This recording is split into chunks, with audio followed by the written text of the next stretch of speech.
అయితే మనం అనుకున్న ముహూర్తానికే నీకు గ్రీష్మకి పెళ్లి జరుగుతుంది.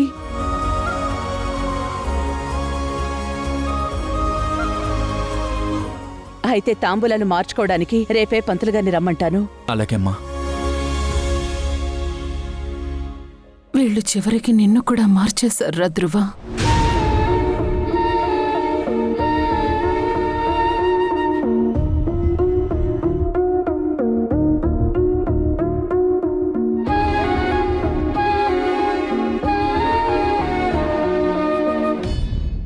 ఆంటీ, ఇదంతా నేను నమ్మలేకపోతున్నాను.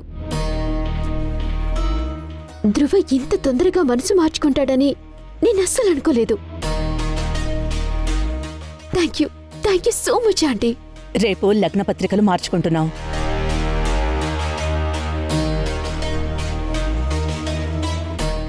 మరి డాడీ ఒప్పుకుంటాడా?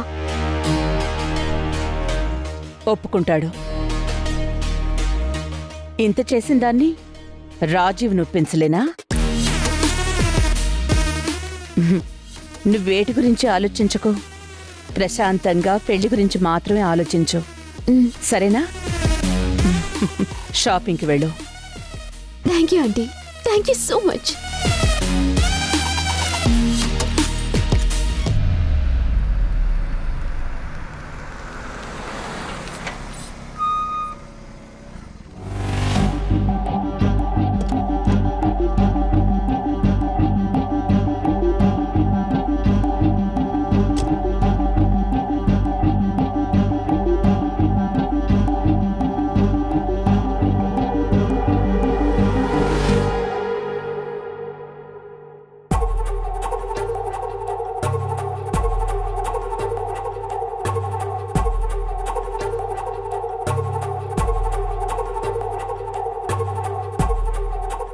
హాయ్ రాజీవ్. కనీసం రమ్మని పిలవడం కూడా మానేశావు. నువ్వు వచ్చి మళ్ళీ ఏం చెప్తావో అని షాక్లో మాటలు రావటం లేదు. మళ్ళీ ఏం వార్త వినాల్సి వస్తుందో అని భయం.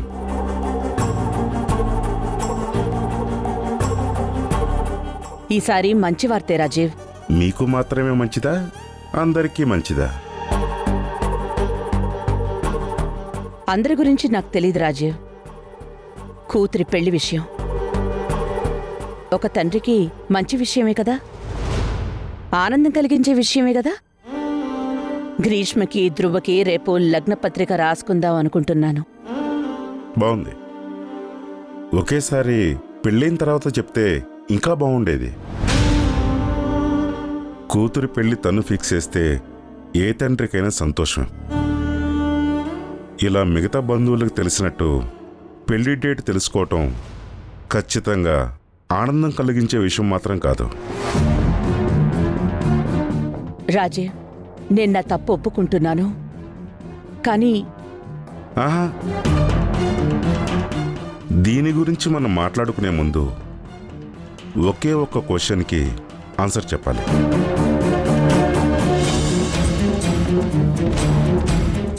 నీ జవాబు మీదే నా నిర్ణయం ఆధారపడి ఉంటుంది. ఏంటి రాజీవ్? వసుంధర వెళ్ళిపోవటంలో నీ పాత్ర గాని గ్రీష్మ పాత్ర గాని ఉందా లేదా?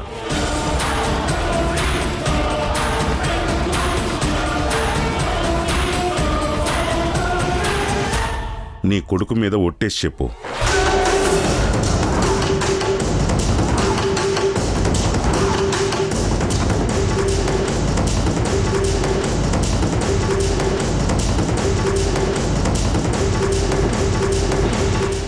ఏ మాటలు రావట్లేదా?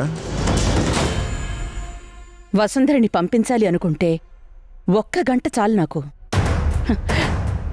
ఇంత వెయిట్ చేయాల్సిన అవసరం లేదు. అయినా కూతురు మీద నీకంత ద్వేషం ఎందుకు రాజీవ్? గ్రీష్మ తను చేసిన తప్పుని తెలుసుకుంది. వసుంధరని ధ్రువకిచ్చి పెళ్లి చేస్తాను అంటే తనే తప్పుకుంటాను అని చెప్పింది. నేను మంచి మనసుతోనే చదివించాలి అనుకున్నాను. కానీ ఈలోగా దాని బుద్ధి బయటపడింది. ఒక్కటి మాత్రం ఖచ్చితంగా చెప్పగలను రాజీవ్, వాళ్ళ నాన్న చనిపోతే తన పరిస్థితి బాగోక ఇక్కడికొచ్చిందే తప్పితే తనకి ధ్రువని పెళ్లి చేసుకునే అంత ప్రేమ లేదు.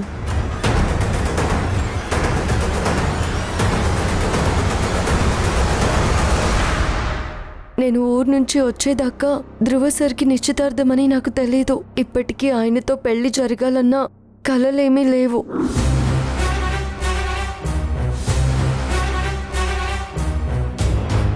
మా నాన్నకిచ్చిన చివరి మాట కోసం ఆ ఇంట్లో ఉంటున్నాను.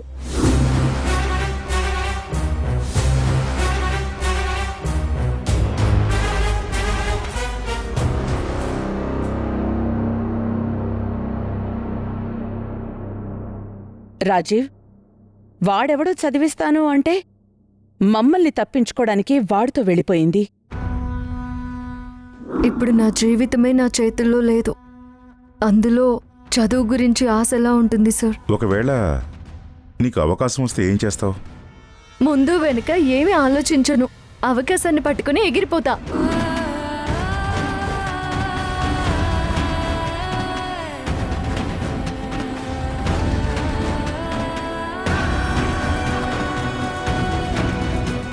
గదిలో పెట్టి బంధిస్తే పిల్లి పులవుతుందంటారు. మీరు చేసిన టార్చర్కి ఆ అమాయకురాలు కూడా మోసం చేసే బయటపడాలనుకుందేమో. వసుంధర మోసం చేస్తే అది అమాయకత్వం. గ్రీష్మ ఏదో తెలియక తనని స్టేషన్లో పెట్టి చిన్న తప్పు చేస్తే అది టార్చర్.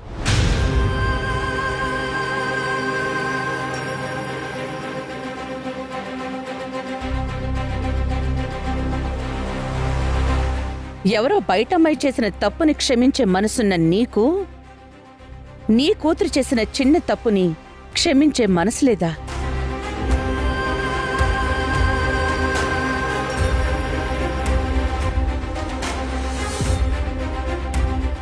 ఒక్కొక్కరిలో ఒక్కో లోపం ఉంటుంది రాజీవ్.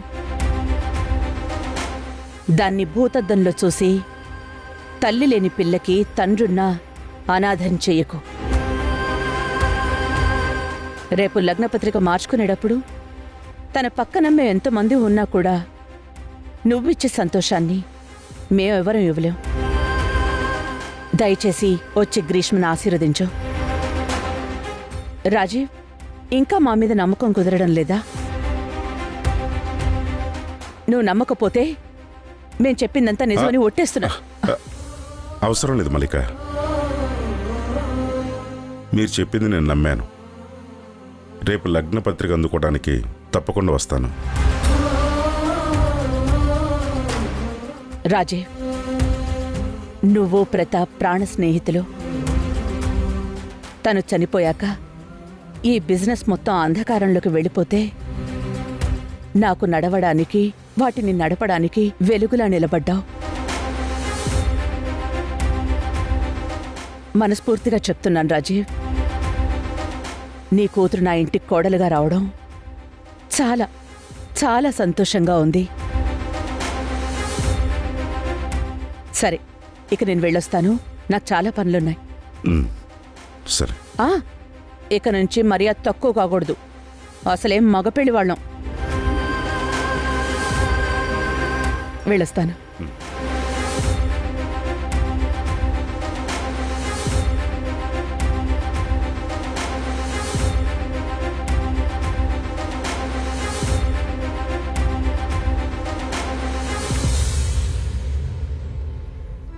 రే, ఎవర్రా నువ్వు? నాకు వార్నింగ్ ఇస్తున్నావేంటి? నువ్వు మునుస్వామైతే నాకేంటి, ఎవరైతే నాకేంటి?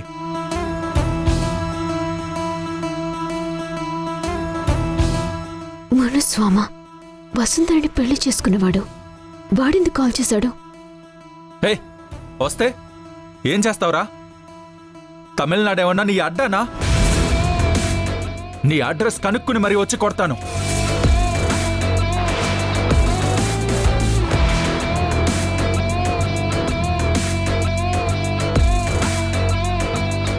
Hello, hello. ఎవరి ధ్రువ? నా ఫోన్కి ఒక నెంబర్ నుంచి మిస్డ్ కాల్ వచ్చింది.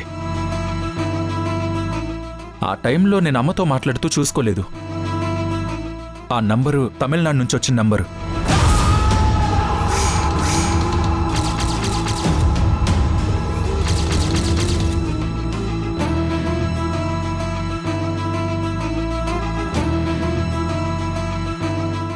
నేను మర్యాదగా తిరిగి కాల్ చేసి మీ నంబర్ నుంచి మిస్డ్ కాల్ వచ్చింది అని చెప్పాను.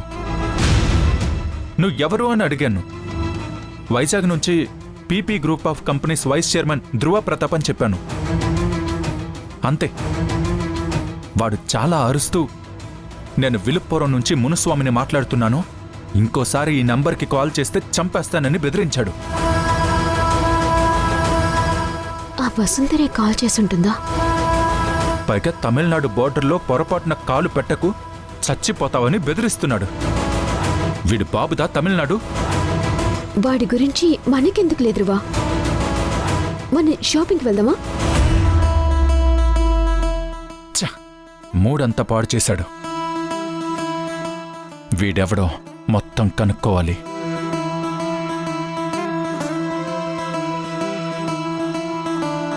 The number you are calling is not reachable. Please call again later. వదిలే ధ్రువ, మనకి చాలా పనులున్నాయి. ఈ అనవసరమైన వాటి గురించి ఆలోచిస్తూ నీ మూడ్ పాడు చేసుకోకు. బయటికి వెళ్దాం పదా. కరెక్ట్. చేయాల్సినవి చాలా ఉన్నాయి.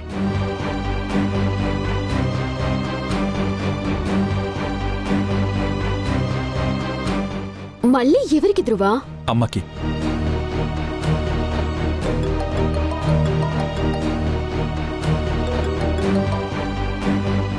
చెప్పు ధ్రువ. అమ్మా, ఒక ముఖ్యమైన విషయం. ఎస్టేట్లో అందరూ ఇంకా వసుంధర నాతోనే ఉందనుకుంటున్నారు. ఇప్పుడు గ్రీష్మతో పెళ్లి ఫిక్స్ చేసుకునే ముందు వాళ్ళకి విషయం చెప్పడం మంచిది. అక్కడ అందరూ వసుంధరని వాళ్ళ ఇంట్లో మనిషిగా అనుకుంటారు.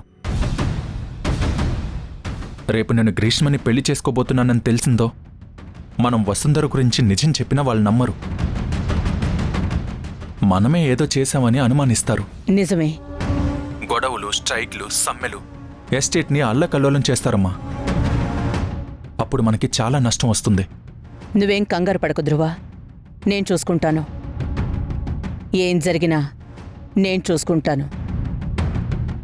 ఆ ఎస్టేట్లో నీ మీద ఈగ కూడా వాల్నివ్వను. నాకు చెప్పావు కదా, నువ్వు రిలాక్స్డ్గా ఉండు. రేపు కార్యక్రమం జరగాల్సింది జరగని, తర్వాత ఎస్టేట్ వాళ్ళని ఎలా మేనేజ్ చేయాలో నేను చూసుకుంటాను. సరేమ్మా.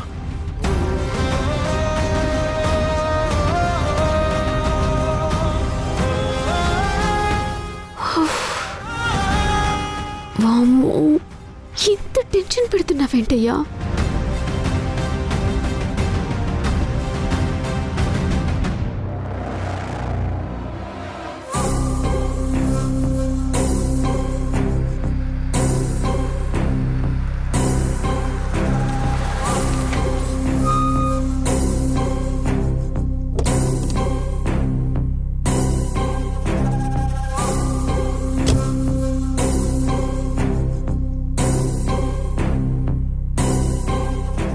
ఏంటి గ్రీష్మ టెన్షన్గా ఉన్నావు? షాపింగ్కి వెళ్ళలేదా? ఆంటీ, రేపు నా లగ్నపత్రిక అని ఆనందంగా లేదు. ఎటువైపు నుంచి ఏం జరుగుతుందో అన్న టెన్షన్తో నా బుర్ర పగిలిపోయేటట్టుంది. ఏమైంది గ్రీష్మ? ఆంటీ, ఆ మున్నుస్వామి దగ్గర నుంచి ధ్రువ మొబైల్కి కాల్ వచ్చింది.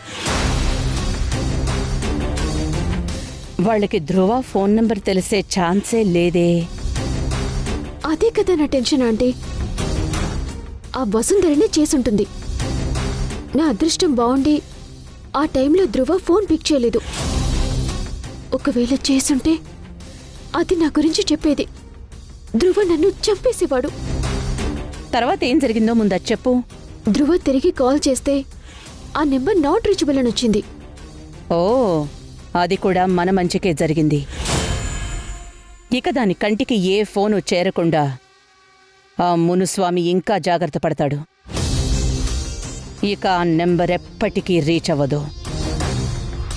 నువ్వేం కంగారు పడకు. అంతేనంటారా అంటే?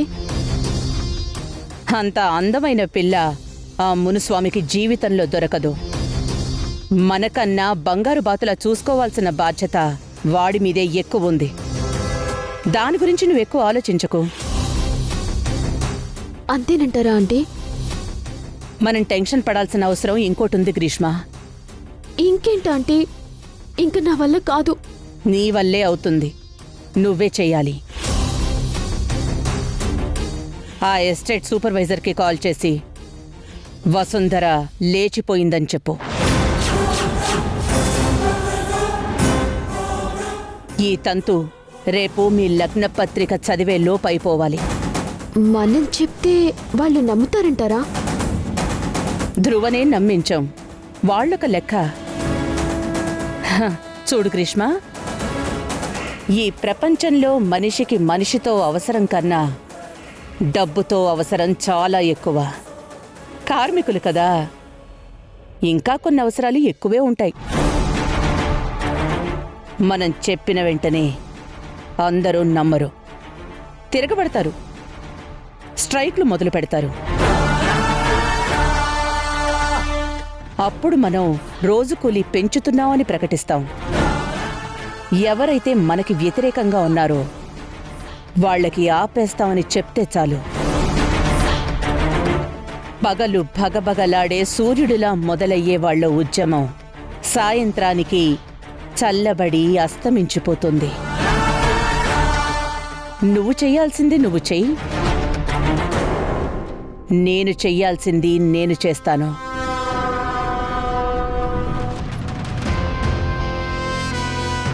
చంద్ర, చెప్పండి మేడం. రేపు మన ఇంటికి 4 వైపులా మనుషుల్ని పెట్టు. ఇంటికొచ్చే 4 మార్గాల దగ్గర రౌడీల్ని పెట్టు.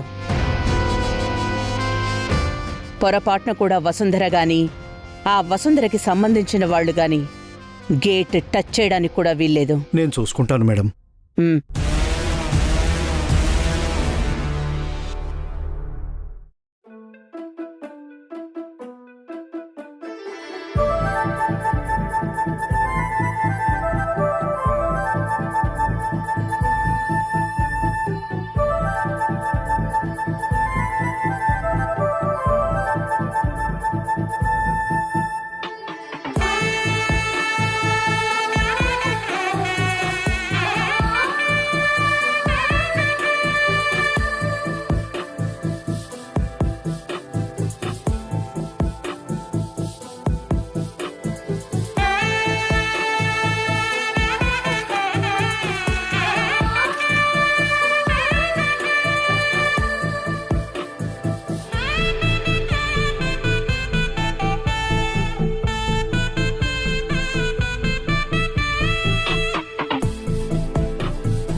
నందిత, 1 సంవత్సరంగా ఈ ఇంటికి ఎవరొచ్చినా పసుపు కుంకుమ ఇవ్వలేకపోతున్నాను. నా దగ్గర నుంచి ఆ సౌభాగ్యం లాగేసుకున్నాడు. రాజీవ్కి కూడా ఆడదిక్కులేదు. అది ఎంతైనా పెళ్లిలో మనకి లోటే కదా.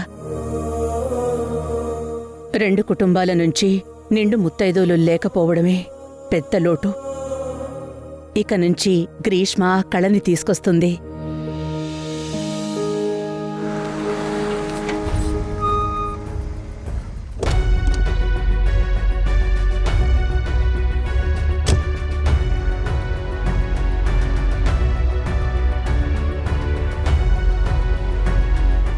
రా రాజీవ్, ఏంటి నువ్వు కూడా గెస్ట్లా లేటుగా వచ్చావు?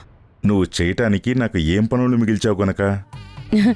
నువ్వు సంతోషంగా పక్కన నిలబడితే చాలు. గ్రీష్మ లోపల రెడీ అవుతోంది, వెళ్ళి చూసిరా. ఉమ్.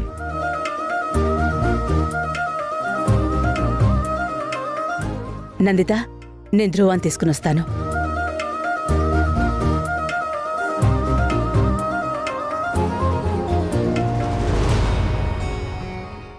డాడీ,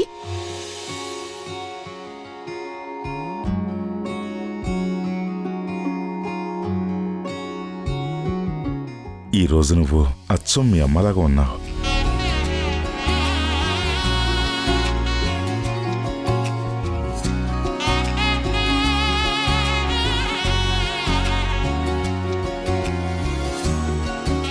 డాడీ, నువ్వు రావేమో అని భయపడ్డాను తెలుసా?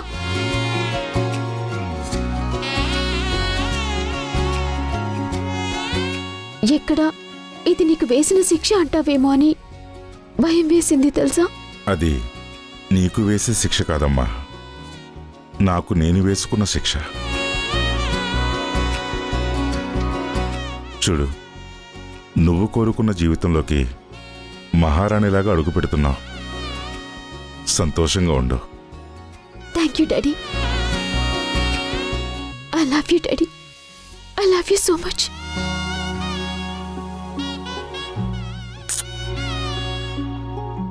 ఐ లవ్ యూ టూ బంగారం. సరే, త్వరగా రెడీ అవ్వు.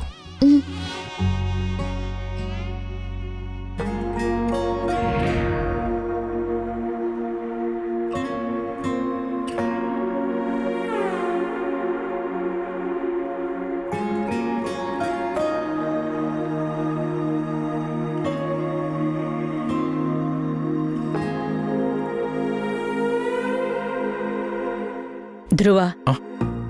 నువ్వింకా రెడీ కాలేదా? 5 minutesలో రెడీ అయిపోతానమ్మా. నీ ఎంగేజ్మెంట్లో నేను నీ పక్కనుండాలని చాలా అనుకున్నాన్రా. అప్పుడు ఆశించినట్టు జరగలేదు. కనీసం ఈ రోజైనా నేను దగ్గరుండి రెడీ చేస్తాను.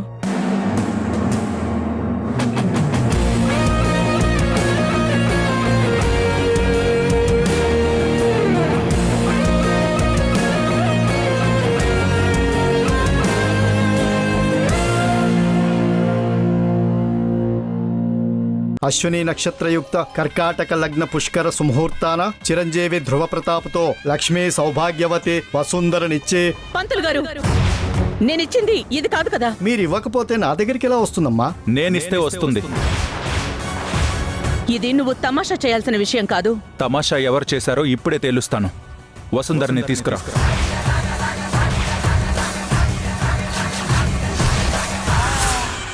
ధ్రువ హృదయంలో పదిలంగా ఉన్న వసుంధర స్థానం